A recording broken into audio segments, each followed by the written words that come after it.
ഞാനിപ്പോൾ ഉള്ളത് നമ്മുടെ ഇബ്നു ബത്തൂത്തയുടെ ജന്മസ്ഥലത്താണ്. മൊറോക്കോ എന്ന് പറഞ്ഞു കഴിഞ്ഞാൽ തന്നെ നമുക്ക് ഒത്തിരി കാര്യങ്ങളിൽ പ്രശസ്തമാണ് മൊറോക്കോ. മൊറോക്കോ എന്ന് പറയുമ്പോൾ ഇപ്പം മലയാളികളുടെ മനസ്സിലേക്ക് ഓടിയെത്തുന്നത് സുനീർ ക്യാൻഡിയാണ്. സുനീർ ഭായ്, do you know that? Yes, India. Yes, India. Yes, ചക്കത ഇന്ത്യ.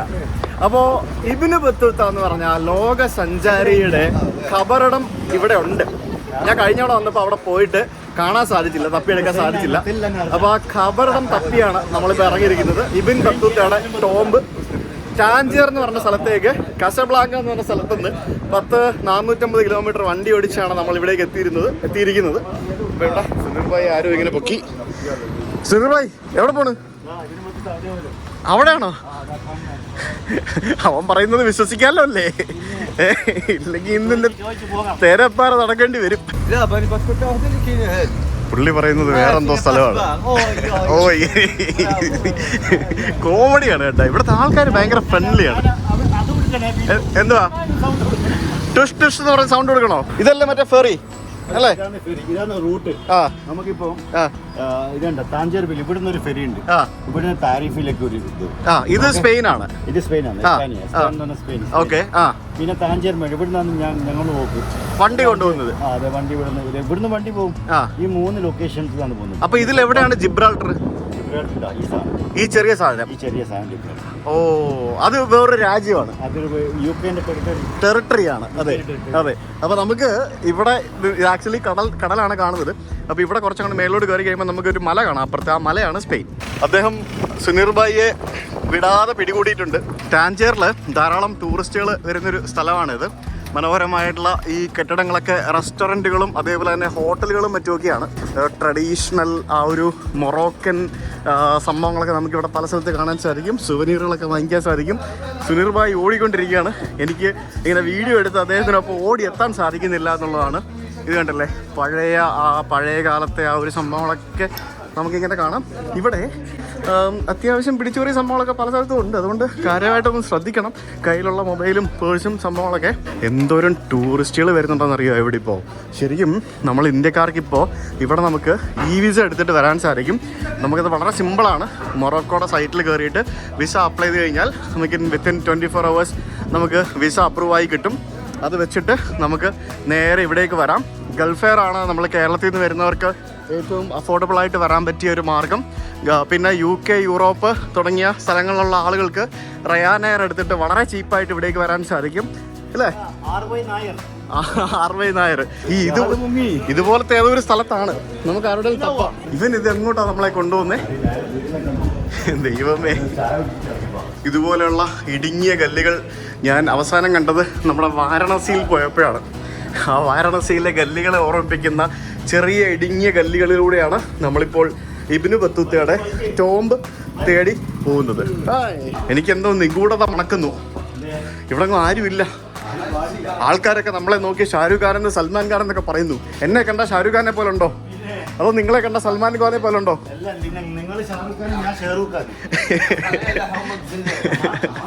അടിപൊളി.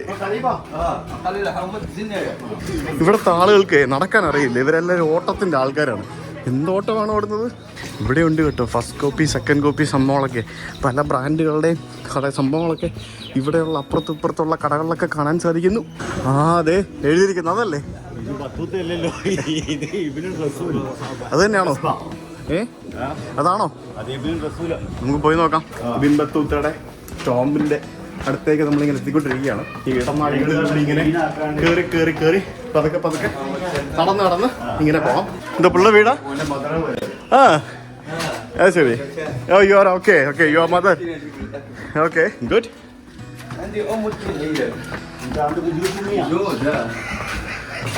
എന്തേ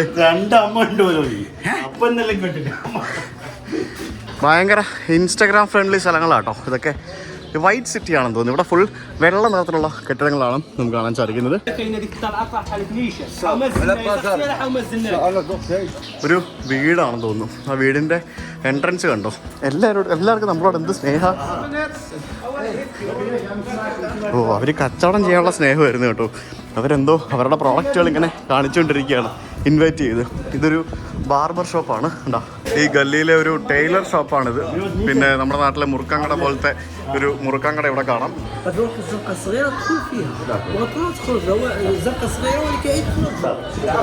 എനിക്ക് മനസ്സിലായി, ചെറിയ സ്ഥലമാണ്, കണ്ടുപിടിക്കാൻ കുറച്ച് പാടാണ് എന്നല്ലേ പറഞ്ഞേ. ഇവിടുന്ന് റൈറ്റ് പോയിട്ട് അവിടുന്ന് ഫസ്റ്റ് ലെഫ്റ്റ് ചെറിയൊരു കട്ടുണ്ട്, അതിലേക്ക് എടുത്തു.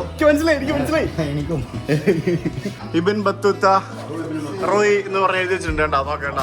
ഇബിൻ ബത്തൂത്ത റോയ്. പക്ഷേ ഇബിൻ ബത്തൂത്തെ പോലെയുള്ള ഒരു വ്യക്തിത്വങ്ങളുടെ ടോംബൊക്കെ കുറച്ചും കൂടെ അടിപൊളിയായിട്ട് ആളുകൾക്ക് വളരെ ഈസി ആയിട്ട് റീച്ച് ആവുന്ന തരത്തിലൊക്കെ ചെയ്യേണ്ടതല്ലേ. ഇതെന്താണ് ഇങ്ങനെ എന്നാണ് ഞാനിപ്പോൾ ആലോചിച്ചിരിക്കുന്നത്. നമുക്ക് ആദ്യം അത് കണ്ടുപിടിക്കാം. നടന്ന് ഇതെവിടെയാണ് നമ്മൾ പോയിക്കൊണ്ടിരിക്കുന്നത്? ഇതെവിടെ ഇത്? Where is this? Oh my god, എത്തിട്ടോ? എത്തിയാ? ഇതാണോ? അങ്ങനെ നമ്മൾ ഇബിൻ ബത്തൂത്തയുടെ ആ ഒരു കബറിടത്തിൻ്റെ അല്ലെങ്കിൽ ആ ഒരു ടോംബിൻ്റെ മുമ്പിൽ നമ്മളിവിടെ എത്തിയിരിക്കുകയാണ്. ഈ കാണുന്നതാണ് ആ ഒരു ചെറിയ ഒരു കെട്ടിടം എന്ന് പറയുന്നത്. അൺഫോർച്ചുനേറ്റ്ലി ഇതിൻ്റെ ഉള്ളിൽ നമുക്ക് കയറാൻ പറ്റില്ല. ഇതെപ്പോഴും ക്ലോസ്ഡ് ആണ് എന്നാണ് നമുക്ക് ഇതിൻ്റെ പുറകിലുള്ള ഒരു വീട്ടിലെ ആളോട് ചോദിച്ചപ്പം അവർ പറഞ്ഞത്. ഇതിൻ്റെ ഉള്ളിൽ കയറാൻ നമുക്ക് സാധിക്കില്ല, പുറത്ത് നിന്ന് മാത്രമേ നമുക്ക് കാണാൻ പറ്റുള്ളൂ. ഇബിൻ ബത്തൂത്തയുടെ ഒരു ചെറിയൊരു ഹിസ്റ്ററി ഇവിടെ എഴുതി വെച്ചിട്ടുണ്ട്. എന്നിട്ട് അദ്ദേഹം സഞ്ചരിച്ച മാപ്പും മറ്റൊക്കെ ഇവിടെ കൊടുത്തിട്ടുണ്ട്. അതിൽ നമ്മൾ ഏറ്റവും കൂടുതൽ പ്രൈഡായിട്ടുള്ളത് നമ്മുടെ ഈ കാലിക്കറ്റ് എന്നുള്ള ഈ ഒരു സ്ഥലപ്പേര് ഇവിടെ എഴുതി വെച്ചിട്ടുണ്ട് എന്നുള്ളതാണ്. കണ്ടില്ലേ, മുൾട്ടാൻ, ഡൽഹി, കാലിക്കറ്റിൽ നിന്നാണ് അദ്ദേഹം ചൈനയിലേക്ക് കപ്പൽ കയറി പോയത് എന്നാണ് ചരിത്രം പറയുന്നത്. കണ്ണൂർ വരെ പോയിട്ടുണ്ട്. കണ്ണൂരിലെ സ്ഥലത്തിന്റെ പേര് മാട്ടൂൽ എന്നാണ്. അപ്പോ ഇബിനും ബത്തൂത്തയാണ് ആ പേരിട്ടതെന്ന് അറിയപ്പെട്ടു. കണ്ണൂർ വന്നിട്ടുണ്ട്. അപ്പോൾ എൻ്റെ വീട്ടിൽ ചായ കുടിക്കാൻ വന്നു. ചായ കുടിച്ചിട്ട് നേരെ കണ്ണൂർക്ക്. അങ്ങനെയാണ് താങ്കൾ ഇവിടെ മൊറോക്കോയിൽ എത്തിപ്പെട്ടത് അല്ലേ? ആ ഒരു സ്നേഹത്തിന്റെ പുറമെയാണ് താങ്കൾ ഇവിടെ മൊറോക്കോയിൽ എത്തിപ്പെട്ടത് അല്ലേ? 1304 ശരിക്കും ഇബിൻ ബത്തൂത്ത എന്ന് പറഞ്ഞ ലോക സഞ്ചാരി ജനിച്ചത്.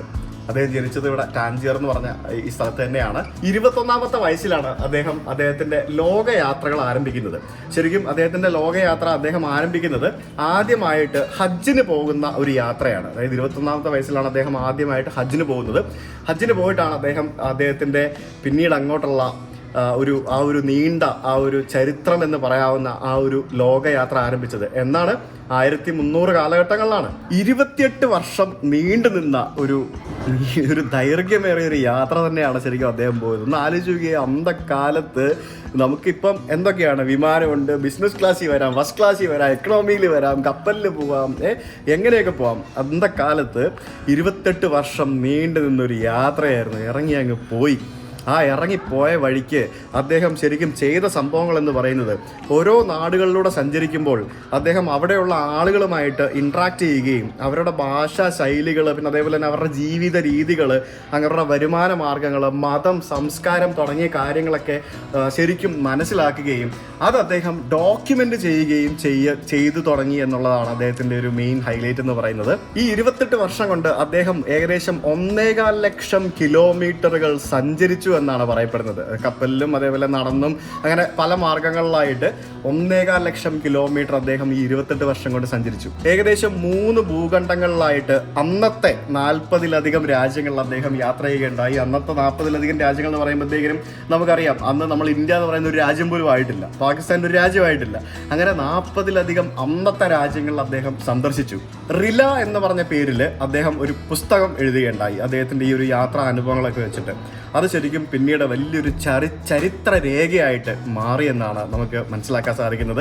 അദ്ദേഹത്തിൻ്റെ ആ ഒരു റില എന്ന് പറഞ്ഞൊരു പുസ്തകം അന്തക്കാലത്ത്, അതായത് 13ാം നൂറ്റാണ്ടിൽ ആളുകൾ എങ്ങനെയാണ് ജീവിച്ചിരുന്നത്, എങ്ങനെയാണ് യാത്രകൾ ചെയ്തിരുന്നത്, അവരുടെ ജീവിത രീതികൾ എന്തൊക്കെയായിരുന്നു എന്നുള്ളത് വ്യക്തമായിട്ട് ആ പുസ്തകത്തിൻ്റെ താളുകളിൽ നിന്നും നമുക്ക് വായിച്ച് മനസ്സിലാക്കാൻ സാധിക്കും. ഡൽഹി സുൽത്താനായിട്ടുള്ള മുഹമ്മദ് ബിൻ തുഗ്ലക്കിൻ്റെ കാലഘട്ടത്തിലാണ് ശരിക്കും അദ്ദേഹം അഫ്ഗാനിസ്ഥാൻ വഴി ഇന്ത്യയിലേക്ക് വരുന്നത്. 1346 അദ്ദേഹം കോഴിക്കോട് എന്ന് പറഞ്ഞാൽ നമ്മുടെ നാട്ടിലേക്ക് വരുന്നത്. കോഴിക്കോട് തുറമുഖത്ത് നിന്നാണ് ശരിക്കും അദ്ദേഹം ചൈനയിലേക്ക് കപ്പൽ കയറി പോയത് എന്നാണ് അദ്ദേഹത്തിൻ്റെ പുസ്തകത്താളുകളിൽ നിന്ന് നമുക്ക് മനസ്സിലാക്കാൻ സാധിക്കുന്നത്. ലോകയാത്രികൻ എന്നതിലുപരി ഒരു ഇസ്ലാമിക പണ്ഡിതനും കൂടിയായിരുന്നു ഇബിൻ ബത്തൂത്ത. 65ാമത്തെ വയസ്സിൽ, അതായത് 1369 അദ്ദേഹം ഈ ലോകത്തോട് വിട പറഞ്ഞു. അദ്ദേഹത്തിൻ്റെ സ്മാരകമായിട്ടാണ് നമ്മുടെ പുറകെ കാണുന്ന ഈ ഒരു സ്ഥലം ഇപ്പോൾ സ്ഥിതി ചെയ്യുന്നത്. ദുബായിലെ ഇബിൻ ബത്തൂത്തയുടെ പേരിലൊരു മോളുണ്ട്, ഷോപ്പിംഗ് മോൾ. അത്യാവശ്യം നല്ല പാകിസ്ഥാൻ, ഇന്ത്യ, ചൈന ഇങ്ങനെ ഓരോന്നില്ലേ ഉണ്ട്. അതിനകത്ത് ആ ഒരു തീമിലാണ് അത് ചെയ്തിരിക്കുന്നത്. അപ്പോൾ അങ്ങനെ കുറേ സംഭവങ്ങളുണ്ട്. അപ്പോൾ എന്തായാലും കറക്റ്റ് നമ്മളിവിടെ നിന്നപ്പോൾ തന്നെ അവിടെ ബാങ്ക് വിളിക്കുന്ന സമയമായി. അടിപൊളി. അത് ഒടിഞ്ഞു വീഴില്ലല്ലോ അല്ലേ? Be careful Suneer bhai. ഇത് നമ്മുടെ തൊട്ട് പുറകിലത്തെ വീട്ടിലെ ചേച്ചിയാണ്. നമ്മളെ കണ്ടപ്പോഴത്തേക്കിനും നമ്മൾ ഇതിൻ്റെ മേളിൽ കയറി കഴിഞ്ഞാൽ ആ വാതിലിലൂടെ നമുക്ക് അകത്തെ ടോംബ് കാണാൻ സാധിക്കുന്നതാണ് പറഞ്ഞത്. Tanisha, thank you so much. Tanisha എന്ന് പറഞ്ഞാൽ മറ്റേ ചൈനീസ് ഭാഷയാണല്ലോ. ഓ സോറി. എന്താ ശുക്രൻ കാണാൻ പറ്റുമോ? എനിക്ക് കൂടെ ഷൂട്ട് ചെയ്ത് തരൂ.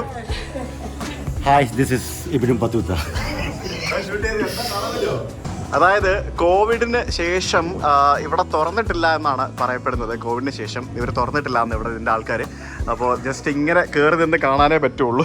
നമ്മൾ എങ്ങനെയാണ് കയറി നിന്ന് കാണുന്നത്?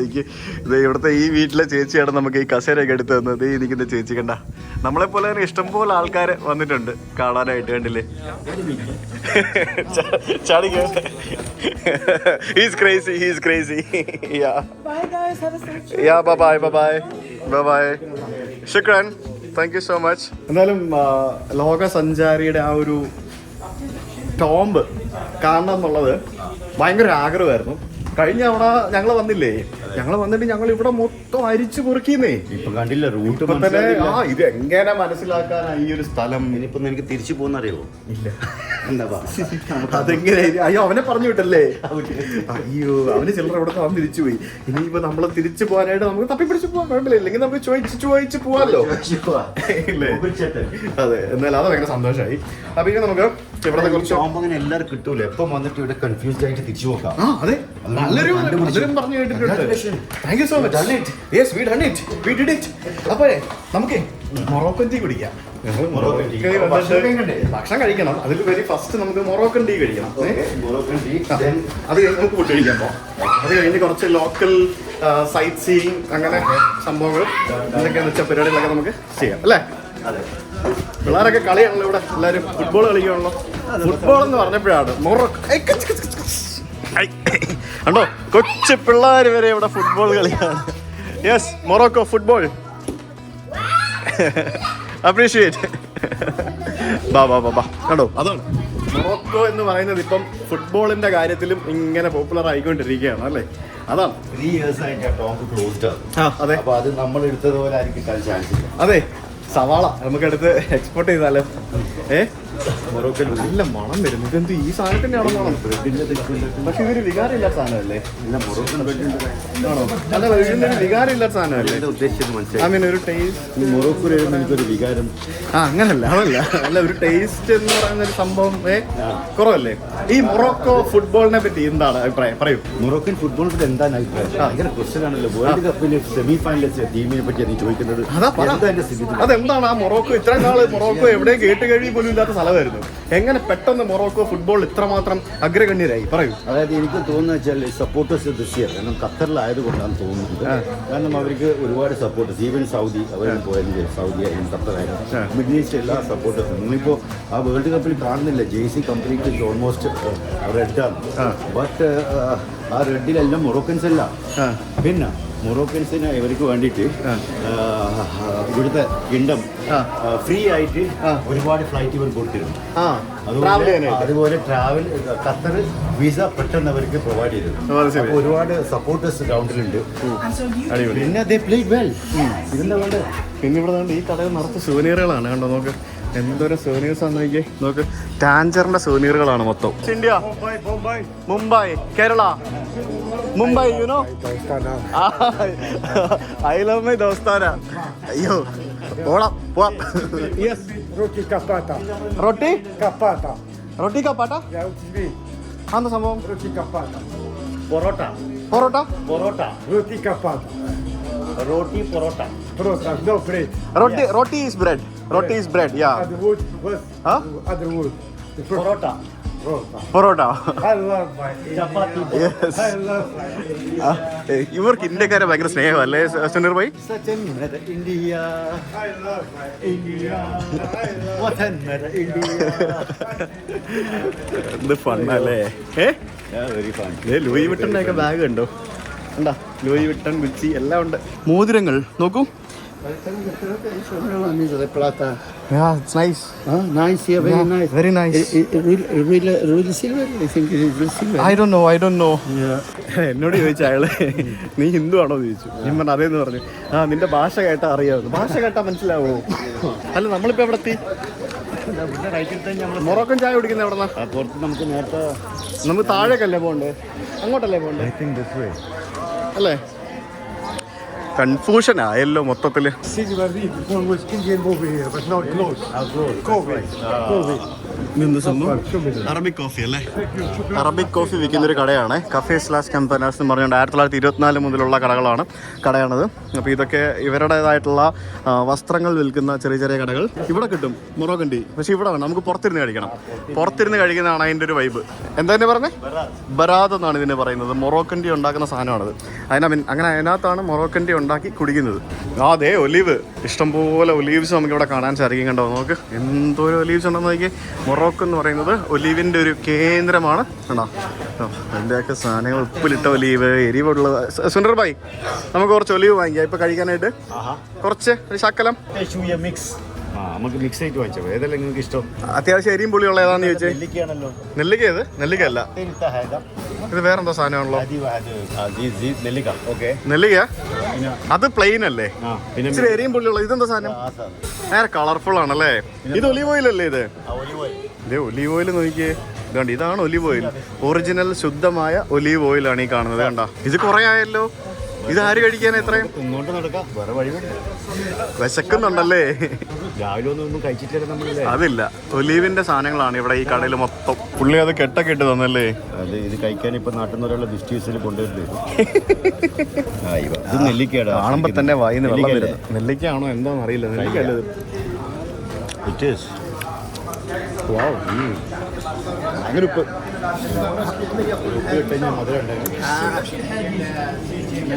ധാരാളം ടൂറിസ്റ്റുകൾ വൈകുന്നേരങ്ങളിൽ ഇങ്ങനെ കറങ്ങാനായിട്ട് വരുന്ന ഒരു സ്ഥലമാണിത്. ടൂറിസ്റ്റുകൾ മാത്രമല്ല. Hi, thank you, I M good. Yeah, looking. അപ്പോൾ ലുക്കിംഗ് അത് നമ്മൾ കോമൺ വേർഡാണ് എല്ലായിടത്തും പോയാലും. ഇത് കണ്ടില്ലേ, ഇതൊക്കെ ശരിക്കും ഈ പഴയ കാലത്തെ ഈ സ്പാനിഷ് കോളനിയുടെ ഭാഗമാണ്. അത് തന്നെ സ്പെനോള കണ്ടില്ലേ, ആ പഴയ കാലത്തെ ഒരു സ്പാനിഷ് കോളനൈസേഷൻ്റെ ഭാഗമായിട്ടുള്ള കുറേ കെട്ടിടങ്ങളും മറ്റുമൊക്കെയാണ് നമുക്കിവിടെ പല സ്ഥലത്തും കാണാൻ സാധിക്കുന്നത്. കാത്തലിക് ചർച്ചാണ്. നല്ല കിഴിലൻ ഷൂസ്, അത് ഇത് എല്ലാ ബ്രാൻഡും ഉണ്ടല്ലോ സുനീർ ഭായ്. എല്ലാ ബ്രാൻഡും ഉണ്ട്. അതെ, എല്ലാ ബ്രാൻഡും ഉണ്ട്. നമ്മൾ മൊറോക്കൻ ടീ കുടിക്കാനായിട്ട് ഒരു ടേബിൾ ഇങ്ങനെ നോക്കുകയാണ്. പക്ഷെ നമുക്കൊരു ടേബിൾ കിട്ടുന്നില്ല. കാരണം ഇവരുടെ ഒരു കൾച്ചർ എന്ന് പറയുന്നത് ഇങ്ങനെ കടക്കകത്ത് ആരും ഇരിക്കത്തില്ല. എല്ലാവരും ഇങ്ങനെ പുറത്തിരുന്നിട്ട് ഇങ്ങനെ സംസാരിച്ചിരുന്ന് ഫുഡൊക്കെ കഴിച്ച് ചായയൊക്കെ കുടിച്ച് ആ ഒരു രീതിയാണ് ഇവിടുത്തെ ഇവരുടെ പരിപാടി എന്ന് പറയുന്നത്. കിട്ടിയാ? Very good. അങ്ങനെ നമുക്കൊരു ടേബിൾ ഇവിടെ കിട്ടിയിരിക്കുകയാണ്. അപ്പോൾ ഞങ്ങളിവിടെ കപ്പലണ്ടി, പിസ്ത, കശുവണ്ടി ഒക്കെ കുറച്ചുകൊണ്ടിരിക്കുകയാണ്. ചായ പറഞ്ഞിട്ടുണ്ട്. ചായ ഇവിടെ ഇതെന്താ സാധനം? എന്തോ ഒരു മധുരമാണ് കണ്ടില്ലേ, ഉരുട്ടിക്കൊണ്ട് പോകുന്നുണ്ടോ ചേട്ടൻ? ചായ പറഞ്ഞായിരുന്നോ? വരുമോ? കോയ. ഇത് രസമാട്ടോ, ഇങ്ങനെ പുറത്തിങ്ങനെ എല്ലാവരും കൂടി ഇരുന്ന് ഇതൊരു വല്ലാത്തൊരു ഫീലാട്ടോ. എനിക്ക് ഒത്തിരി ഇഷ്ടമാണ്. നാട്ടിലിങ്ങനെ ഇരിക്കുന്നില്ല. ഇല്ല, നാട്ടിൽ പണ്ടൊക്കെ ഇരുന്നിരുന്നല്ലോ ഈ ചായക്കടകളിൽ, അതേപോലെ തന്നെ ഈ ഗ്രാമപ്രദേശങ്ങളിലൊക്കെ. പക്ഷെ ഇപ്പം അങ്ങനത്തെ കാഴ്ചകളൊന്നും ഇല്ലല്ലോ. ഇപ്പം എല്ലാവരും കോഫി ഡേ അല്ലേ, കോഫി ഡേ മാത്രമേ ഇരിക്കുള്ളൂ ഇങ്ങനെയൊക്കെ. ഓപ്പൺ ആര് വരും? അതെ, ഇതിങ്ങനെ എല്ലാവരും കൂടെ ഇങ്ങനെ ചില്ലായിട്ട് ഇങ്ങനെ വൈകിട്ടാകുമ്പോഴത്തേക്കിനും, വൈകിട്ടെന്നല്ല രാവിലോട്ട് വൈകിട്ട് വരെ ഇങ്ങനെ ചായ കുടിച്ച് ആൾക്കാർ പോകുന്നു. അതെ, ചായ കുടിച്ച് സീറ്റ് വലിച്ചിരിക്കുന്ന ആൾക്കാർ ഇഷ്ടം പോലെ ഉണ്ട്. നല്ല രസമാട്ടോ. ഞാനിവിടെ ശരിക്കും മൊറോക്കോയിൽ വന്നതിൽ ഞാൻ ഏറ്റവും കൂടുതൽ എൻജോയ് ചെയ്ത സംഭവം എന്താണെന്നറിയാമോ? ഇങ്ങനെ ഞാൻ മൊറോക്കോയിൽ വന്നപ്പോഴേ, ഞാൻ കഴിഞ്ഞോണം വന്നപ്പോഴും എപ്പോൾ വന്നാലും ഞാൻ ഏറ്റവും കൂടുതൽ എൻജോയ് ചെയ്യുന്നത് ഈ ഒരു മൊമെന്റാണ്. ഇങ്ങനെ ഇരുന്ന് ചായ കുടിച്ചിരിക്കുക. ഓപ്പൺ കോഫി രസമല്ലേ? അതൊരു വൈബാട്ടോ. എത്ര ചായ എവിടെയെങ്കിലും ഇങ്ങനെ നമുക്ക് കുടിച്ചുകൊണ്ടിരിക്കാൻ പറ്റും. അവിടെ ഭയങ്കര തിരക്കാണ്. നമ്മളവിടെ ഒരു 10-15-20 മിനിറ്റ് ഇരുന്നു, നമുക്കൊരു ചായ കിട്ടിയില്ല. നമുക്ക് വേറെ കടയിൽ പോയിരിക്കാം. ചായ വെള്ളുമ്പോൾ ഒരു ചായ കിട്ടാൻ ഇത്ര തിരക്കോ? എന്താണ് സുനീർ ഭായ് ഇത്? ഇവിടെ ഇരുന്നാലോ? ഇവിടെ ഇവിടെ ഇരുന്നാൽ ചിലപ്പോൾ പെട്ടെന്ന് കിട്ടും. ഇവിടെ അധികം ആൾക്കാരില്ല. അപ്പം ഇതിങ്ങനെയാണ് ഇവിടുത്തെ സെറ്റപ്പ്. കണ്ടില്ലേ ഇവിടെ കുറേ ചേട്ടന്മാരിരിപ്പുണ്ട്, കുറേ ആൾക്കാരിരിപ്പുണ്ട്. ഇവരിങ്ങനെ രാവിലെ തൊട്ട് വൈകിട്ട് വരെ ഇരിക്കുന്ന ആൾക്കാരുണ്ട്, വൈകിട്ട് കുറച്ച് സമയങ്ങളിൽ വന്നിരിക്കുന്ന ആൾക്കാരൊക്കെ ഉണ്ട്. അപ്പോൾ നമ്മളും കുറച്ച് സമയം ഇവിടെ ഇങ്ങനെ ഇരുന്ന് കഴിഞ്ഞാൽ ഇങ്ങനെ ഇരുന്ന് പോകും അല്ലേ? ഒരു മടി പിടിച്ച് ഇങ്ങനെ ഇരുന്ന് പോകും. അതാണ് ഇവിടുത്തെ ഒരു പ്രത്യേകത. യെസ്, നമ്മുടെ മൊറോക്കൻ ചായ ഇവിടെ എത്തിയിരിക്കുകയാണ്. സുനീർ ഭായ്, ഫൈനലി നമ്മുടെ മൊറോക്കൻ ചായ ഇവിടെ എത്തി. Thank you brother.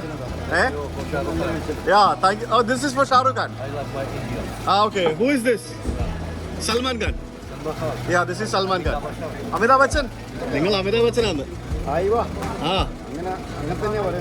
He's Amitabh Bachchan. Thank you. ഇന്ത്യക്കാരെ ഭയങ്കര കാര്യമുണ്ടോ അല്ലേ? ഇന്ത്യക്കാരെ ഭയങ്കര കാര്യമുണ്ട് ഇവർക്ക്. ഞാൻ പറഞ്ഞില്ലേ, മൊറോക്കോയും ഇന്ത്യയും തമ്മിലുള്ള റിലേഷൻ ഭയങ്കര രസമാണ്. അതൊരു ഭയങ്കര ഒരു ഫ്രണ്ട്ലി റിലേഷനാണ്. നമ്മൾ കഴിഞ്ഞ നമ്മൾ വന്നപ്പോഴും നമ്മളെയൊക്കെ ആൾക്കാർ നമ്മളങ്ങനെ കണ്ടതാണ് അല്ലേ?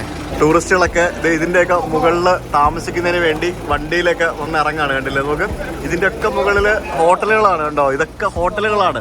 അതായത് ഈ ഒരു സൂക്കിൽ താമസിച്ച് ആ ഒരു ലോക്കൽ എക്സ്പീരിയൻസ് കിട്ടുന്നതിന് വേണ്ടിയാണ് ധാരാളം ടൂറിസ്റ്റുകൾ ഇതുപോലെയുള്ള സ്ഥലങ്ങളിൽ വന്ന് താമസിക്കുന്നത്. നമ്മളിപ്പോൾ ഉള്ളത് മൊറോക്കോയുടെ നോർത്ത് ഭാഗത്താണ്. അപ്പോൾ ഇവിടേക്ക് വരുമ്പോഴത്തേക്കിനും നമ്മൾ മൊറോക്കൻ ടീ ഓർഡർ ചെയ്യുമ്പോഴത്തേക്കിനും ഇങ്ങനെ ഗ്ലാസ്സിൽ മിൻറ്റ് ഇട്ടിട്ടാണ് കൊണ്ട് തരുന്നത്. ഇതിൽ മധുരം ഇട്ടിട്ടുണ്ട്. സാധാരണ സെപ്പറേറ്റ് ആണ് ഷുഗർ തരുന്നത്. ഷുഗർ വേണ്ടവർക്ക് ഇട്ട് കൊടുത്താൽ മതി, മിന്നിട്ട് കഴിച്ചാൽ മതി. മറ്റുള്ള സ്ഥലങ്ങളിലേക്ക് പോകുമ്പോഴത്തേക്കിനും അവർ മറ്റേ ആ ഒരു നേരത്തെ കണ്ടില്ല, ഞാൻ കാണിച്ചില്ല, ബരാതെന്ന് പറഞ്ഞാൽ ആ ജഗ്ഗിനകത്താണ് കൊണ്ട് തരുന്നത്. അതിങ്ങനെ ഒഴിച്ചിങ്ങനെ കുടിക്കാം. മധുരം ഇല്ലാതെ കുടിക്കുന്നതാണ് ഇതിൻ്റെ ഒരു ടേസ്റ്റ്. ഓരോരുത്തരുടെ ഫേവറേറ്റ് എങ്ങനെയാണോ അങ്ങനെ കുടിക്കണം.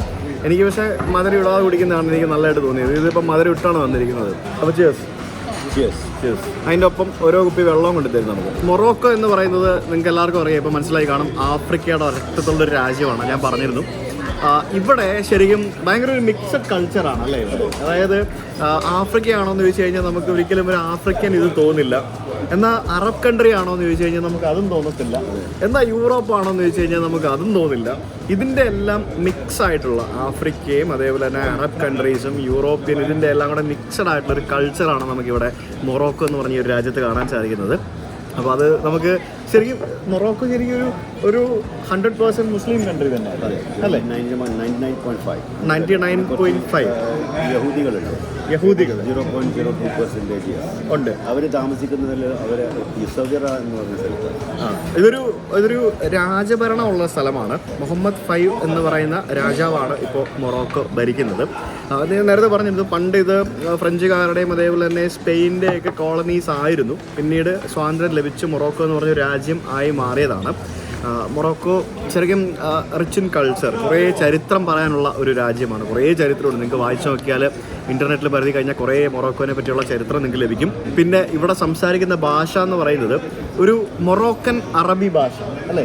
മൊറോക്കൻ അറബി. അതായത് ഇവിടെ ഒറിജിൻ കുറച്ച് സംസാരിച്ചാലേ കേൾക്കുള്ളൂ. ഒറിജിൻ എന്ന് പറഞ്ഞാൽ ബെർബർ ലാംഗ്വേജ് ആണ്. ഓക്കെ. പിന്നെ ഇവിടെ അതിനുശേഷം പിന്നെ almost Algerian and Tunisia, Morocco ഒരു അറബിക്ക് ഒരു സ്ലാങ് വരുന്നത്. മിഡിൽ ഈസ്റ്റ് ആയിട്ട് വളരെ വ്യത്യാസമാണ്. ചിലപ്പോൾ ഇവർക്ക് മൊറോക്കൻസിന് നമ്മളെ മിഡിൽ ഈസ്റ്റ് അറബികൾ മനസ്സിലാവും. പക്ഷെ അവർക്ക് ഇവിടെ അറബി മനസ്സിലാക്കാൻ കുറച്ച് ആണോ? സുനീർ ഭായ് സംസാരിക്കുന്ന ഏത് അറബിയാണ്? ഇവിടുത്തെ മൊറോക്കൻ ഭാഷയാണ്. നിങ്ങൾക്ക് അവിടെ സൗദിയിലൊക്കെ പോയി കഴിഞ്ഞാൽ എനിക്ക് മനസ്സിലാവും. ഞാൻ പറയുന്നത് അവർക്ക് മനസ്സിലാവും. അതാണ് ഇഷ്യൂ. യൂറോപ്പിന്റെ ഭാഷ അവർക്ക് ശരിക്കും പറഞ്ഞ തമിഴും മലയാളം മാതിരി വ്യത്യാസമുണ്ട്. പിന്നെ ഇവിടെ commercial languages French official language French ആണോ? ഇപ്പോൾ ഓൾറെഡി അങ്ങനെ ആക്കി മാറ്റി. അത് ശരി. ഇംഗ്ലീഷ് തീരെ ഇല്ലാത്ത ഒരു രാജ്യമാണ്. ഇപ്പോൾ ഈ ലാസ്റ്റ് ഇയറിൽ അത് അവർ ഡെവലപ്പ് ചെയ്യാൻ വേണ്ടിയിട്ട് എല്ലാ സ്കൂളിലും ആ സബ്ജക്റ്റ് വെച്ചിട്ടുണ്ട്. പക്ഷേ അത്യാവശ്യം ടൂറിസ്റ്റ് കേന്ദ്രങ്ങളിലൊക്കെ പോകുമ്പോഴത്തേക്കും നമുക്ക് മാനേജ് ചെയ്യാം. അവർക്ക് മാനേജ് ചെയ്യാൻ വലിയ ബുദ്ധിമുട്ടുകളൊന്നുമില്ല. പൊതുവെ ഫ്രണ്ട്ലിയാണ് ആൾക്കാർ. പിന്നെ അതെ, നമ്മളിപ്പോൾ കാണുന്നത്, നമ്മൾ വീഡിയോയിൽ കാണുന്നതല്ലേ ആൾക്കാർ എങ്ങനെയാണ് നമ്മളോടൊക്കെ ബിഹേവ് ചെയ്യുന്നത്. പിന്നെ നമ്മളെങ്ങനെ അവരോട് പെരുമാറുന്ന പോലെ.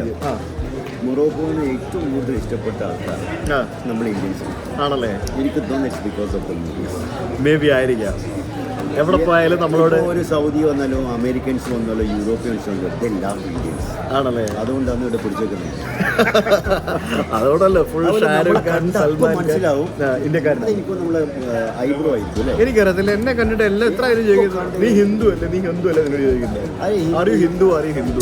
ഹിന്ദു എന്നല്ല, ഇന്ത്യനെ പറയാ അവര്. ഇന്ത്യയാണോ ചോദിക്കുന്നത്? ഇന്ത്യക്ക് എല്ലാം ഹിന്ദു ഇല്ല, ഇന്ത്യ. ഞാൻ തെറ്റിദ്ധരിച്ചു ഗൈസ്, അങ്ങനെയല്ല പറഞ്ഞത്. ഹിന്ദു എന്ന് പറയുന്നത് ഇന്ത്യക്കാരെയാണ്. അത് പറഞ്ഞപ്പോഴാണ് അതേ ആ കടയിൽ ഇന്ത്യയുടെ ഫ്ലാഗ് ഇരിക്കുന്നുണ്ടോ?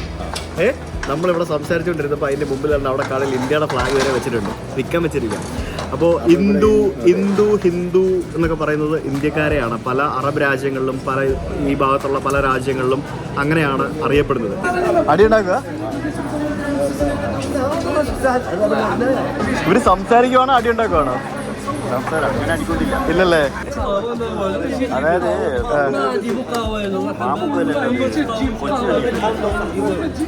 ധാരാളം ഇന്ത്യക്കാർ ടൂറിസ്റ്റുകളുണ്ട് കേട്ടോ ഇവിടെ ഇഷ്ടംപോലെ. എനിക്ക് ഇങ്ങനെ കുറേ സ്ഥലത്ത് കാണാൻ സാധിച്ചു.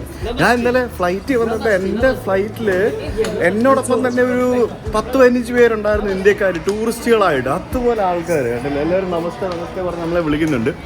ഇഷ്ടംപോലെ ഇന്ത്യക്കാർ വരുന്നുണ്ടല്ലേ ഇപ്പോൾ ഇവിടെ. ഇത് പള്ളിയാണോ? 80,000 ഈ വിസയാണ് പ്രൊഡ്യൂസ് ചെയ്തത് 6 months. ഈ വിസ തുടങ്ങി വന്നാലും ഭയങ്കര വലിയ കാര്യമില്ല. ഇത് മോസ്ക് അല്ലേ? നല്ല രസമാണോ? എന്ത് ഭംഗിയുള്ളൊരു മോസ്കാന്ന് നോക്കി. കണ്ടോ, ഇത് കണ്ടോ നമുക്ക്? അതിൻ്റെ എൻട്രൻസ് ഒക്കെ കണ്ടില്ലേ? ബ്യൂട്ടിഫുൾ അല്ലേ? ഇവിടെ നല്ലൊരു വ്യൂ പോയിന്റ്, നമുക്ക് അങ്ങോട്ടേ പോകാം. എന്താണ് നമുക്ക് ഇവിടെ നിന്നും കാണാൻ സാധിക്കുന്നതെന്ന് ചോദിച്ചു കഴിഞ്ഞാൽ, ഇവിടെ നോക്കിക്കഴിഞ്ഞാൽ നമുക്ക് അങ്ങ് ദൂരെ നമുക്ക് സ്പെയിൻ കാണാൻ സാധിക്കും. ടാഞ്ചറിൽ നമുക്കിവിടെ കാണുന്ന കടലിൻ്റെ പേര് സ്ട്രെയിറ്റ് ഓഫ് ജിബ്രാൾട്ടർ എന്നാണ്. അതായത് ഈ കടലെടുക്ക് കാണുന്ന നമ്മൾ അപ്പുറത്തേക്ക് പോയി കഴിഞ്ഞാൽ അങ്ങ് ദൂരെ ആ കാണുന്നത് മലകൾ കണ്ടോ? ആ മലകളെന്ന് പറയുന്നത് സ്പെയിനാണ്. ഇപ്പുറത്ത് കാണുന്ന മല സ്പെയിൻ അല്ല, ഇത് മൊറോക്കോ ആണ്. അപ്പുറത്ത് കാണുന്ന മലകൾ സ്പെയിനാണ്. ഇവിടെ നിന്ന് ഏകദേശം ഒരു 15 കിലോമീറ്റർ, അതായത് ഒരു 1/4 മണിക്കൂർ ഫെറിയിൽ കയറി പോയി കഴിഞ്ഞാൽ നമുക്ക് അവിടേക്ക് എത്താൻ സാധിക്കും. US നിന്നും അതേപോലെ തന്നെ യൂറോപ്പിൽ നിന്നും ഒക്കെ വരുന്ന ധാരാളം ക്രൂസ് ഷിപ്പുകൾ നമുക്ക് ഇവിടെയും അതേപോലെ തന്നെ കസാബ്ലാങ്ക പോലെയുള്ള പോർട്ടുകളിലേക്ക്, തുറമുഖങ്ങളിലേക്ക് വരും. ഇത് കണ്ടില്ലേ, തടി കൊണ്ടുണ്ടാക്കി വെച്ചിരിക്കുന്ന ഒരു സംഭവമാണ്. ഇതൊക്കെ പുതിയ നിർമ്മിതികളാണ്. ഇതൊക്കെ മോടി പിടിപ്പിക്കുന്നതിൻ്റെ ഭാഗമായിട്ട് ചെയ്തിരിക്കുന്നതാണ്. ഏതോ ഒരു കോട്ടയുടെ ഒരു അവശിഷ്ടമാണ് ഈ കാണുന്നത്. കണ്ടില്ലേ, ഇവിടെ പഴയ കാലത്തുണ്ടായിരുന്ന പീരങ്കി മറ്റൊക്കെ ഇവിടെ ഇങ്ങനെ വെച്ചിട്ടുണ്ട്. മൊറോക്കൻ ലെതർ ഭയങ്കര ഫേമസ് ആണ്. ലെതറിൻ്റെ ഏറ്റവും ഫേമസ് ആയിട്ടുള്ള സ്ഥലം ഫെസ് ആണ്. നമ്മൾ അവിടേക്ക് അടുത്ത ദിവസങ്ങളിൽ പോകുന്നുണ്ട്, അന്നേരം നമുക്ക് കാണാം. അപ്പോൾ ലെതർ എന്തെങ്കിലുമൊക്കെ നിങ്ങൾ ഇവിടെ വരികയാണെങ്കിൽ വാങ്ങണമെങ്കിൽ അത് ഫെസ്സിൽ പോകുമ്പോൾ വാങ്ങിക്കും. ഇപ്പം തണുത്ത് തുടങ്ങി മോനെ, ഇപ്പം തണുത്ത് തുടങ്ങി. പകല് ഭയങ്കര ചൂടായിരുന്നു, ഇപ്പോൾ ആ കാറ്റ് ഇങ്ങനെ അടിച്ചു കഴിഞ്ഞപ്പോഴത്തേക്കിനും തണുപ്പായി. ഭയങ്കര ഭംഗിയുള്ള സ്ഥലമാണ്. ഇവിടെയൊക്കെ രാത്രി ആകുമ്പോഴത്തേക്കിനും മൊത്തം ലൈറ്റപ്പ് ഒക്കെ ആയിട്ട് വേറൊരു വൈബായിരിക്കും. നമുക്ക് രാത്രി ഭക്ഷണം കഴിക്കാൻ ഇറങ്ങുമ്പോൾ ഞാനത് കാണിച്ചു തരാം. അങ്ങ് ദൂരെ നമുക്ക് ഒരു മോസ്ക് കാണാൻ സാധിക്കും. പിന്നെ ഇങ്ങോട്ടേക്ക് വരുമ്പോഴത്തേക്കിനും നമ്മൾ മേളിൽ നിന്ന് കണ്ട ആ ഒരു കോട്ടയുടെ ആ ഒരു ഭാഗങ്ങൾ നമുക്ക് കാണാൻ സാധിക്കും. ആ കോട്ടയൊക്കെ ശരിക്കും കയ്യേറി വലിയ വലിയ കെട്ടിടങ്ങളൊക്കെ വേറെ പണിതുന്നുണ്ടെങ്കിലും അതിൻ്റെ ആ ഒരു പുറം മതിലുകൾ നമുക്കിത് ഇത്തരത്തിലിങ്ങനെ കാണാൻ സാധിക്കും. കഴിഞ്ഞോണം വന്നപ്പോഴത്തേക്കിനും ഇവിടെ ടാഞ്ചറിൽ ഞങ്ങൾ വന്ന് ഈ നഗരത്തിൽ നിൽക്കുന്ന സമയത്താണ്, രാവിലെ ഇതേപോലെ ഇബ്ൻ ബത്തൂത്തയുടെ ടോംബ് തപ്പി ഇറങ്ങിയ സമയത്താണ് നമുക്ക് അറിയിപ്പ് വരുന്നത്. എന്ത്, വേഗം രക്ഷപ്പെട്ടോ, എയർപോർട്ടൊക്കെ അടയ്ക്കാൻ പോവാണ് എന്നൊക്കെ പറഞ്ഞിട്ട്. അൺഫോർച്ചുനേറ്റ്ലി നമുക്ക് രക്ഷപ്പെടാൻ സാധിച്ചില്ല. രക്ഷപ്പെടാനായിട്ട് 93 ദിവസം പിന്നീട് കാത്തിരിക്കേണ്ടി വന്നു. ഇവിടെ നിന്ന് ഞങ്ങൾ ഓടിപ്പടച്ച് വണ്ടിയെടുത്ത് കസാബ്ലാങ്ക എത്തിയപ്പോഴത്തേക്കിനും വൈകിട്ട് 6 മണി സമയമായി. ഒരിക്കലും മറക്കാത്ത സംഭവമാണ്. അതിനെപ്പറ്റിയൊക്കെ ഞാൻ ഇന്നലെ പറഞ്ഞിരുന്നു. എന്താ അല്ലേ, നാലോചിച്ച് നോക്കിയേ, ഒരു രാജ്യത്തൊക്കെ പോയി പെട്ടുപോകാന്നൊക്കെ പറയുമ്പോഴത്തേക്കിനും പഴയ ബെൻസിന് വണ്ടിയൊക്കെ ഉണ്ടോ? ഇതുപോലത്തെ കുറേ പഴഞ്ച സാധനങ്ങളൊക്കെ ഇവിടെ ഇഷ്ടംപോലെ ഉണ്ട്.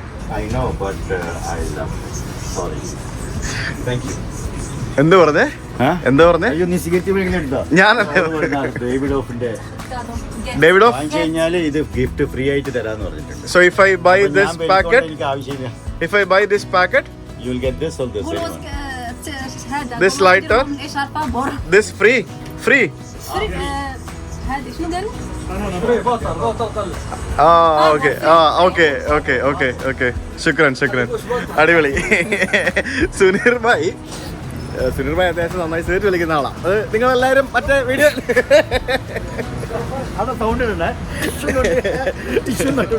അവിടെ സിഗരറ്റിന്റെ പ്രൊമോഷൻ ചെയ്തുകൊണ്ടിരിക്കുകയാണ് അവര്. അതായത് നിങ്ങൾ ഇത് വാങ്ങൂ, ഇതിനൊപ്പം ഗിഫ്റ്റ് കിട്ടും എന്നൊക്കെ പറഞ്ഞോണ്ട്. സമയം ഇപ്പോൾ 6:30 ഇവിടെ ഇപ്പോൾ സമയം 8:15 ആകുമ്പോഴാണ് നമുക്ക് നേരെ ഇരുട്ടുന്നത്, സൺസെറ്റ്. അതുകൊണ്ട് തന്നെ നമുക്ക് ഡേ ലൈറ്റ് കൂടുതൽ കിട്ടും. നമ്മൾ പിന്നെ ഹോട്ടലിൽ പോകല്ലേ, നമ്മൾ ഹോട്ടലിൽ പോകാം. ഇതേ അടുത്ത വണ്ടി. ഇത് എന്തോരം ബെൻസിന്റെ വണ്ടികളാ പഴയത് ഇവിടെ. എത്ര വർഷം പഴക്കമുണ്ടാവൂലേ ഇത്? നമ്മൾ കയറിയതാ ഒരു തവണ ഇത് ഏതോ ഒരു സ്ഥലത്ത് വെച്ചിട്ട് ഇതേപോലെ ഒരു പഴയ ബെൻസിന്റെ ടാക്സി കയറിയതാ. യൂറോപ്പിൽ നിന്ന് അവിടെ നിന്നൊക്കെ എന്തോരം ടൂറിസ്റ്റുകളാണെന്നറിയോ ഇവിടെ ഏറ്റവും കൂടുതൽ വരുന്നത്. ഏറ്റവും കൂടുതൽ ടൂറിസ്റ്റുകൾ എനിക്ക് തോന്നുന്നു ഇവിടെ വരുന്നത് യൂറോപ്പിൽ നിന്നും പിന്നെ അറബ് കൺട്രീസ്, അതായത് ഗൾഫ് രാജ്യങ്ങളില്ലേ, നമ്മുടെ സൗദി, ദുബായ്, ഒമാൻ, ബഹ്റൈൻ പോലുള്ള രാജ്യങ്ങളിൽ നിന്നാണ്. എയർ അറേബ്യയുടെ ഫ്ലൈറ്റ് മൊറോക്കോയിലേക്ക് അവൈലബിൾ ആണ്. നിങ്ങൾക്ക് ഷാർജയിൽ നിന്ന് എയർ അറേബ്യ എടുക്കാം, പിന്നെ ദുബായിൽ നിന്ന് ഫ്ലൈ ദുബായ് എടുക്കാം, എമിറേറ്റ്സ് എടുക്കാം, പിന്നെ ഗൾഫ് എയർ എടുക്കാം. ഗൾഫ് വഴി, അതായത് ഗൾഫ് കൺട്രീസ് വഴി മൊറോക്കോയിലേക്ക് വരുന്നതാണ് നമ്മൾ ഇന്ത്യയിൽ നിന്നും വരുമ്പോൾ ഏറ്റവും അഫോർഡബിൾ ആയിട്ടുള്ള റൂട്ട് എന്ന് പറയുന്നത്. അതിൽ തന്നെ ഗൾഫ് എയർ ആണ് ഞാൻ ഏറ്റവും എക്കണോമിക്കലായിട്ടുള്ളത് കണ്ടത്. UK എന്നൊക്കെ ഉള്ളവർക്ക് റയാൻ എയർ എടുത്തിട്ട് വളരെ ചെറിയ പൈസയ്ക്ക്, എനിക്ക് തോന്നുന്നു 50 യൂറോ അല്ല 50 പൗണ്ട് ആ റേഞ്ചിലൊക്കെ റയാൻ എയറിൽ കയറി വരാം. ഇനി അതൊന്നും പോരാത്തതിന് നമ്മുടെ സുനീർ ഭായ് ഇവിടെ പുതിയ ബിസിനസ് ആരംഭിച്ചിട്ടുണ്ട്. ട്രാവൽ ഏജൻസി ആണോ? ചിക്കാണ്ടി ട്രാവൽ ഏജൻസി ആണോ? നമുക്കത് ഇൻട്രൊഡക്ഷൻ ചെയ്യാം. നമ്മൾ താമസിക്കുന്ന ഹോട്ടലിലേക്ക് പോവുകയാണ്. ആ ഒരു സീ സൈഡിലൂടെയുള്ള റോഡിലൂടെയാണ് നമ്മൾ പോയിക്കൊണ്ടിരിക്കുന്നത്. വളരെ മനോഹരമായിട്ടുള്ള നല്ല വീതിയുള്ള റോഡുകൾ, നല്ല മനോഹരമായിട്ടുള്ള കെട്ടിടങ്ങൾ. It's really beautiful. നല്ലൊരു സ്ഥലം. ഇവിടെ ഈ ലിഫ്റ്റ് കണ്ടില്ലേ, ഇതിൻ്റെയൊക്കെ അടിയിൽ ഷോപ്പുകളും അതേപോലെ തന്നെ പാർക്കിംഗ് സ്പേസുകളും ഒക്കെയാണ്. അതിൻ്റെ മുകളിലൂടെ ആളുകൾക്ക് ജോഗിങ്ങിന് പോകാൻ വേണ്ടിയുള്ള സ്ഥലം. റോഡിന്റെ വലതുവശത്ത് നോക്കുമ്പോഴത്തേക്കിനും ഒരു ചെറിയ ഒരു മലഞ്ചെരുവ് പോലത്തെ സ്ഥലങ്ങളാണ്. അതിൻ്റെയൊക്കെ മേളിലോട്ട് ഇങ്ങനെ അടുക്കി വെച്ചിരിക്കുന്ന വീടുകളാണെങ്കിലും നല്ല മനോഹരമായിട്ടുള്ള വീടുകളാണ്. എല്ലാം ഒരു യുണീക്ക് കളറിലുള്ള പെയിന്റുകളൊക്കെയാണ് പലതും ചെയ്തിരിക്കുന്നത്. ലൈറ്റ് കളേഴ്സ് ആണ് കൂടുതലും. ഇവിടെ പബ്ലിക്കിന് കളിക്കുന്നതിന് വേണ്ടിയുള്ള സ്ഥലം. ആളുകൾ അവിടെ വോളിബോൾ കളിക്കുന്നു, ഫുട്ബോൾ കളിക്കുന്നു, അങ്ങനെ പല പല കളികൾ കളിച്ചുകൊണ്ടിരിക്കുന്നു. പിന്നെ ധാരാളം സീ വ്യൂ ഹോട്ടലുകളും മറ്റൊക്കെ നമുക്ക് കാണാൻ സാധിക്കും. സിറ്റിയിൽ നിന്ന് ദൂരെ മാറിക്കഴിഞ്ഞാലും ഇഷ്ടംപോലെ ഹോട്ടലുകളുണ്ട്. നല്ല രസമാണ് കേട്ടോ മൊത്തത്തിൽ. പച്ചപ്പും ആ ഒരു മരങ്ങളും മലയും. ടാഞ്ചർ ഈസ് റിയലി ബ്യൂട്ടിഫുൾ. ഇതാണ് നമ്മൾ ഇന്ന് താമസിക്കുന്ന ഹോട്ടൽ, ഡിക്സിൽ ഗാർഡൻ ഹോട്ടൽ. മൊറോക്കോയിലെ ഹോട്ടൽസ് എല്ലാം ഭയങ്കര എക്സ്പെൻസീവ് ആണ്. നമ്മൾ ജപ്പാനിലൊക്കെ പോയ പോലെ തന്നെയാണ്. അത്യാവശ്യം കൊള്ളാവുന്ന ഒരു ഹോട്ടലിൻ്റെ 10,000 രൂപ റേഞ്ചിലൊക്കെ വരും ഒരു ദിവസത്തെ റെന്റ്. ഇതിപ്പോൾ നമുക്ക് കിട്ടിയിരിക്കുന്നത് അപ്രോക്സിമേറ്റ് പൊളാറസിന്റെ വണ്ടിയാ. കാസ ഹാരിസ് ഡിക്സിൽ ഗാർഡൻ ഹോട്ടൽ. നമ്മൾ വണ്ടി പാർക്ക് ചെയ്തു. Let's go hotel. Hi, how are you? Thank you. Yeah, I am good. ഡിക്സിൽ garden hotel, let's go in. Wow, കൊള്ളാലോ. ഇവിടുത്തെ റെസ്റ്റോറൻറ്റോ കോഫി ഷോപ്പോ എന്തോ ആണ്. ദേ ഇവിടെ വലിയൊരു സ്വിമ്മിംഗ് പൂളൊക്കെ ഉണ്ട്. അടിപൊളി. ദേ ഇവിടെ ഒരു കോഫി ഷോപ്പ്. ഇത് തകർത്ത് കിട്ടില്ല സ്വിമ്മിംഗ് പൂള്. ആരും ഇല്ല, കാരണം ചെറിയൊരു തണുപ്പുള്ളതുകൊണ്ടായിരിക്കും ആരും പൂളിലോട്ടൊന്നും ഇറങ്ങാത്തത്. ഇത് കൊള്ളാം, നല്ല ആംബിയൻസ് ഉള്ളൊരു ഹോട്ടൽ. നോക്കി, ഇത് മറ്റേ ആർട്ടിഫിഷ്യൽ ഗ്രാസ് ആണ്. ഇവിടെ ആൾക്കാരൊക്കെ ഇങ്ങനെ ഇരിക്കുന്നു, ചായ കുടിക്കുന്നു, ഭക്ഷണം കഴിക്കുന്നു. എന്ത് തിരക്കല്ലേ ഇവിടെ ഹോട്ടലിലൊക്കെ. ഞാൻ വന്നപ്പോഴും ഭയങ്കര റേറ്റ് ആയിരുന്നു. നമ്മള് റൂമൊക്കെ എടുത്ത് താമസിച്ചത് ഭയങ്കര ഇപ്പൊ എല്ലായിടത്തും തിരക്കാണ്, ഒരു രക്ഷയില്ല. എന്റെ പൊന്നെ, എന്തായാലും റൂം കിട്ടി. 412 ഇൻക്ലൂഡിങ് ബ്രേക്ക്ഫാസ്റ്റ് ഏകദേശം 10,000 രൂപയായി നമുക്കിപ്പം ഒരു റൂമിൽ. അത് നോർമൽ റേറ്റ് ആണ് ഇവിടത്തെ, കാരണം മൊത്തം യൂറോപ്യൻസ് ആണ്. ചീപ്പ് റേറ്റ് ആണ് ശരിക്കും. Happiness is drawing. Very good. 412 ഇങ്ങോട്ടാണ്. 412 വെരി 412 ഇത് തന്നെ 412. ഇത്രേ ഉള്ള ചെറിയ റൂമാ. വാവ്, ഇതെന്ത് ഇങ്ങനെയൊക്കെയാ? കക്കൂസി പോണ പണിയാണല്ലോ. ബാൽക്കണി ഒന്നും ഇല്ല, ഒരു ചെറിയ മുറിയാ. ട്വിൻ ബെഡ് പോലും നമുക്ക് കിട്ടിയില്ല. ട്വിൻ ബെഡ് പോലും ഇല്ല. പിന്നെ ഇവിടെ ഒരു സോഫ ബെഡ് ഉണ്ട്. ശരിക്കും 3 പേർക്ക് കിടക്കാം കേട്ടോ അതിനകത്ത്. ഇവിടെ നോക്കി എന്താ കാണാൻ സാധിക്കുന്നത്? പൂൾ വ്യൂ എന്ന് പറഞ്ഞിട്ട് പൂളും ഇല്ല. ഇങ്ങനെ നോക്കണ പൂൾ വ്യൂ ഉണ്ട്, പക്ഷെ പൂള് കാണാം, അങ്ങ് ദൂരെ ആണെന്നേ ഉള്ളൂ. താഴെ എന്തായാലും എല്ലാവരും നല്ല ചില്ലിങ് ആണ്. അപ്പോൾ ഇതാണ് നമ്മുടെ മുറി. ഇത് മിററാണ് കേട്ടോ, മിററാണ്. ഇത് വാഷ് ബേസിനാണ്. പിന്നെ ഇവിടെ നമുക്ക് കുളിക്കാം. ഇത് കുഴപ്പമില്ല കേട്ടോ, ഇത് അടയ്ക്കാം. പ്രശ്നമൊന്നുമില്ല. ഇതിന് ഡോറുണ്ട്. കക്കൂസി പോകാൻ കുഴപ്പമില്ല, ഡോറുണ്ട്. പിന്നെ ഷവർ, ഇതാണ് കുളിക്കുന്ന സ്ഥലം. ഇതും നമുക്കിങ്ങനെ അടച്ചു നിന്ന് കുളിക്കാം, വേറെ പ്രശ്നമൊന്നുമില്ല. ഇത് കോഫി മേക്കർ ഉണ്ട്, പിന്നെ ഹെയർ ഡ്രയർ ഉണ്ട്. ഇത് മറ്റേ ഹാൻഡ് വാഷ്, ടവലും മറ്റൊക്കെ വെച്ചിട്ടുണ്ട്. ഇവിടെ നമുക്കൊരു വാർഡ്രോബ് ഉണ്ട്, ഓപ്പൺ വാർഡ്രോബാണ്. ഇതൊരു ചെറിയൊരു ഫ്രിഡ്ജ്, അതിനകത്ത് 2 കുപ്പി വെള്ളം വെച്ചിട്ടുണ്ട്. Yes, that's it. പിന്നെ ഞാനും. സമയം എന്ന് പറയുന്നത് രാത്രി 7 മണിയായിരിക്കുകയാണ്. രാത്രി 7 മണി. It's time for dinner. Dinner കഴിക്കാൻ വേണ്ടി പുറത്തേക്ക് പോവാം. നല്ല ചൂട് വെള്ളത്തിൽ കുളിയൊക്കെ പാസ്സാക്കി ഫ്രഷ് ആയിട്ട് ഇറങ്ങിയിരിക്കുകയാണ്. ചൂടുവെള്ളത്തിൽ കുളിച്ച് കഴിയുമ്പോൾ എന്താ സുഖം എന്നറിയാമോ? രാത്രി ആകുമ്പോഴത്തേക്കും ചെറിയ തണുപ്പുണ്ട്. സമയം രാത്രി 10 മണിയായി. 10 മണിക്ക് നമ്മളിവിടെ ഫുഡ് കഴിക്കാൻ വേണ്ടി ഇറങ്ങി വന്നതാണ്. അപ്പോൾ ശരിക്കും ഇവിടുത്തെ ഈ ഒരു നൈറ്റ് ലൈഫ് സംഭവങ്ങളൊക്കെ കണ്ട് ഞാൻ ഇങ്ങനെ ആശ്ചര്യപ്പെട്ട് നടക്കുകയാണ്. എന്ത് തിരക്കാന്ന് രാത്രി 10 മണിക്ക് ഇവിടുത്തെ നിരത്തുകളിൽ ആളുകൾ ഭക്ഷണം കഴിക്കാനും മറ്റുമൊക്കെ ആയിട്ട് ഇങ്ങനെ ഇറങ്ങി നടക്കുകയാണ്. കണ്ടില്ലേ? ഇതിൽ ടൂറിസ്റ്റുകളുണ്ട്, തദ്ദേശീയരുണ്ട്, എല്ലാ തരത്തിലുള്ള ആൾക്കാരും ഉണ്ട്. താഴെയൊക്കെ സൂപ്പർ മാർക്കറ്റുകൾ, റെസ്റ്റോറൻറ്റുകൾ, മുകളിലേക്ക് പോകുമ്പോഴത്തേക്കിനും അപ്പാർട്ട്മെൻറ്റുകൾ, ഫ്ലാറ്റുകൾ, അങ്ങനെയൊക്കെയാണ് എല്ലായിടത്തും. ഇവിടെ ഇങ്ങനെ ആൾക്കാർക്ക് നിൽക്കാൻ വേണ്ടി ഇഷ്ടംപോലെ സ്ഥലം, അതിനിടയ്ക്കെല്ലാം പനകൾ നട്ടുപിടിപ്പിച്ചിരിക്കുകയാണ്. അപ്പോൾ നമുക്ക് തുർക്കിഷ് ഫുഡ് കഴിക്കാമെന്ന് വിചാരിച്ചു ഇന്ന്. അപ്പോൾ ഇന്ന് ബെയ്മെൻ എന്ന് പറഞ്ഞ ഒരു തുർക്കിഷ് റെസ്റ്റോറൻറ്റിലേക്കാണ് നമ്മളിപ്പോൾ എത്തിയിരിക്കുന്നത്. എനിക്കൊന്നൊരു ഫൈൻ ഡൈനിങ് റെസ്റ്റോറൻ്റ് ആണെന്ന് തോന്നുന്നു. നമുക്ക് അകത്തേക്ക് പോയി നോക്കാം. അപ്പോൾ നമ്മൾ അകത്ത് കയറിയിരുന്നു. മെനു കാർഡൊക്കെ കൊണ്ടു തന്നു. ബെയ്മെൻ സ്റ്റേക്ക് ഹൗസ് എന്ന് പറഞ്ഞാൽ ഇവിടെ സ്റ്റേക്കും കിട്ടും. നല്ല മനോഹരമായിട്ടുള്ള ബീഫ് സ്റ്റേക്കുകൾ നമുക്കിവിടെ കിട്ടും. സ്റ്റേക്ക് എന്ന് പറയുമ്പോഴത്തേക്കിനും ഇവിടെ പല ടൈപ്പ് സ്റ്റേക്ക് ഉണ്ട്. ഇതിനകത്ത് തന്നെ കണ്ടില്ലേ, ബർഗർ, സ്റ്റേക്ക്, അങ്ങനെ സംഭവങ്ങളൊക്കെ ഉണ്ട്. നമുക്ക് ഒന്നുകിൽ സ്റ്റേക്ക് പറയാം, ഇല്ല ഗ്രില്ല് പറയാം. Beef short TRIPS, leg of lamp neck, പിന്നെ പല ടൈപ്പ് സ്റ്റേക്കുകൾ, നല്ല വെട്ടിത്തിളങ്ങുന്ന പ്ലേറ്റ്, കട്ട്ലറീസ് വെച്ചിരിക്കുന്നതല്ലേ എങ്ങനെയാണെന്നുള്ളത്. ഏതാ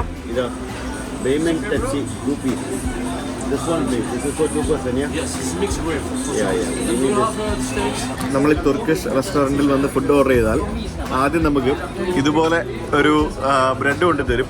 ഇത് നമ്മൾ കഴിച്ച് കഴിയുമ്പോഴത്തേക്ക് നമ്മൾ വയറ് നിറയും അല്ലേ? എന്നിട്ട് ബാക്കി ഫുഡ്, അതാണ് ഈ പ്രശ്നം. ഇത് നമ്മൾ വാങ്ങിച്ചതാണ്. ഇതൊരു ടൊമാറ്റോ, പിന്നെ എന്തൊക്കെയോ കുറേ ഹെർബ്സ് ഒക്കെ ഇട്ടിട്ടുള്ള ഒരു സാധനമാണ്. വിശന്നിരിക്കുമ്പോൾ തുർക്കിഷ് റെസ്റ്റോറൻറ്റിൽ കയറിയാൽ മതി, ഇമ്മീഡിയറ്റ്ലി ആദ്യം ഈ സാധനം കൊണ്ട് തരും. യെസ്, അപ്പോൾ നമ്മുടെ ഐറൻ എത്തിയിരിക്കുകയാണ്. ഇത് നമ്മുടെ മോരാണ് സംഭവം. ഇത് കുറേ ഉണ്ടല്ലോ. Chops, roasted of lamb. We have this lamb with tomato sauce and aubergine. Okay. We have the rice pilaf. Okay. There's the potato. We have the rice, red rice. This burger. Okay. We have the 2 chicken barbecue, 2 kebab with vegetarian, and this is the chicken salad. Okay. The pepper green pepper. Heavy ആണല്ലോ. ഇത് ഏത് വഴിക്ക് തുടങ്ങി എവിടെ അവസാനിപ്പിക്കുക എന്നുള്ളതാണ്. ഇത് ഒന്നൊന്നര സംഭവമായി പോയി. ഇത് എന്തൊക്കെയാണെന്ന് അവൻ പറഞ്ഞിരുന്നു, എനിക്കൊന്നും മനസ്സിലായില്ല ആക്ച്വലി. ഇത് ചിക്കൻ ആണെന്ന് മനസ്സിലായി, ഇത് ലാമ്പാണ്. ഇത് എന്താ സംഭവിച്ചത്? ഇത് ലാം ചോപ്സ്. ഇതാണ് ലാം ചോപ്സ്, ഇതല്ല, ഇത് ബീഫാണ്. ബീഫാണോ? ഓക്കെ. പിന്നെ 2 ടൈപ്പ് റൈസ് ഉണ്ട്. സംഭവം കൊള്ളാം കേട്ടോ, ടേസ്റ്റ് ഉണ്ട്, വെറൈറ്റിയാ. അപ്പോൾ ഇന്നത്തെ പരിപാടിയെല്ലാം കഴിഞ്ഞ് നമ്മൾ തിരിച്ച് റൂമിലെത്തി. സുനിൽഭായി ഒന്ന് പുറത്തേക്ക് പോയിരിക്കുകയാണ്. എന്തെങ്കിലും കുറേ ഫോൺ കോൾസ് ഒക്കെ ഉണ്ടെന്നൊക്കെ പറഞ്ഞു. ഞാൻ ഈ ഒരു വീഡിയോ ഒക്കെ എഡിറ്റ് ചെയ്ത് അപ്ലോഡ് ചെയ്ത് ഇട്ടാൽ മാത്രമേ നാളെ നിങ്ങൾക്ക് വീഡിയോ കാണാൻ സാധിക്കുകയുള്ളൂ. അപ്പോൾ അതെല്ലാം കഴിഞ്ഞിട്ടാണ് ഇറങ്ങാൻ പറ്റുള്ളൂ. ഇന്ന് കുളിക്കണം ഒന്നും കൂടി. എന്തായാലും ദാറ്റ്സ് ഇറ്റ്. അപ്പോൾ നാളെ നമ്മൾ വേറൊരു സ്ഥലത്തേക്ക് പോകാൻ വേണ്ടി പ്ലാൻ ചെയ്തിരിക്കുകയാണ്. അതെന്താന്നുള്ളത് നാളെ കാണാം. എന്തായാലും മൊറോക്കോയിൽ നിന്നുള്ള വ്യത്യസ്തമായിട്ടുള്ള വീഡിയോകളുമായിട്ട് നമ്മൾ വരുന്നതായിരിക്കും. Stay tune for that. Video ഇഷ്ടമായെന്നുണ്ടെങ്കിൽ നിങ്ങളുടെ അഭിപ്രായങ്ങൾ കമൻറ്റ് ചെയ്യുക. അതേപോലെ തന്നെ ചാനൽ സബ്സ്ക്രൈബ് ചെയ്യാത്തവർ ഇന്ന് തന്നെ ചാനൽ സബ്സ്ക്രൈബ് ചെയ്യുക. See tomorrow with another video. ഇതുവരേക്കും ബൈ.